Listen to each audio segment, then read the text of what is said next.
மகா வாக்கிய ஆராய்ச்சி ஸ்லோகம் 241 மற்றும் 242.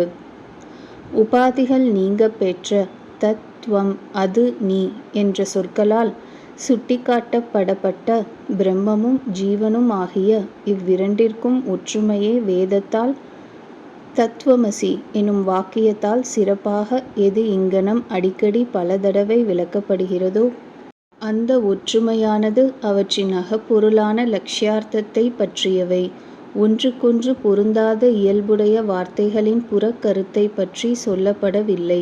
அப்புறக்கருத்து மின்மினிக்கும் சூரியனுக்கும் அரசனுக்கும் வேலைக்காரனுக்கும் கிணற்றுக்கும் கடலுக்கும் அணுவுக்கும் மேருமலைக்கும் போல் வேறுபட்டதாகும். ஸ்லோகம் 243. அவற்றினிடை இந்த முரண்பாடு உபாதியால் தோற்றுவிக்கப்பட்டது, உண்மையான ஒன்றன்று. இந்த உபாதியானது ஈஸ்வரனை கருதுமிடத்து மாயை எனப்படுவதும் மகத் முதலியவற்றிற்கு காரணம் ஆகும். ஜீவனை கருதுமிடத்து கேட்பாயாக காரிய ரூபமான 5 கோஷமாகும். ஸ்லோகம் 244.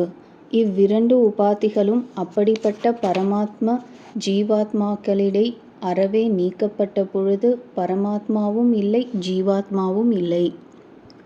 அரசனுடைய அரசும் படையாளின் கேடயமும் அவர்களிடமிருந்து நீங்கியபின் படையாளும் இல்லை அரசனும் இல்லை. ஸ்லோகம் 245. இனி இங்ஙனம் உபதேசம் என்று வேதம் தானே பிரம்மத்தினிடம் கற்பனை செய்யப்பட்ட துவைதத்தை தள்ளுகிறது. ஸ்ருதி பிரமாணத்தை ஒட்டிய அறிவால் மேலே கூறிய உபாதிகளின் நீக்கம் செய்தே ஆக வேண்டும். ஸ்லோகம் 246. இந்த ஸ்தூல பிரபஞ்சம் உண்மையன்று, இந்த சூக்ஷ்ம பிரபஞ்சமும் உண்மையன்று. பழுதையில் காணப்பட்ட பாம்பு போலும் கனவில் கண்ட காட்சி போலும் கற்பனை செய்யப்பட்ட காரணத்தால் அவை உண்மையாகா. இங்ஙனம் சிறந்த யுக்தியால் காணப்படும் உபாதியை நீக்கிவிட்டு அதன் பிறகு ஜீவாத்ம பரமாத்மாவினிடை எந்த ஒற்றுமை உள்ளதோ அது அறியப்பட வேண்டும். ஸ்லோகம் 247. ஆகையால் ஜீவ ஈஸ்வரர்களாகிய இருவரும் அகப்பொருளின் ஆராய்ச்சியால் நன்கு அறியப்பட வேண்டியவர்கள்.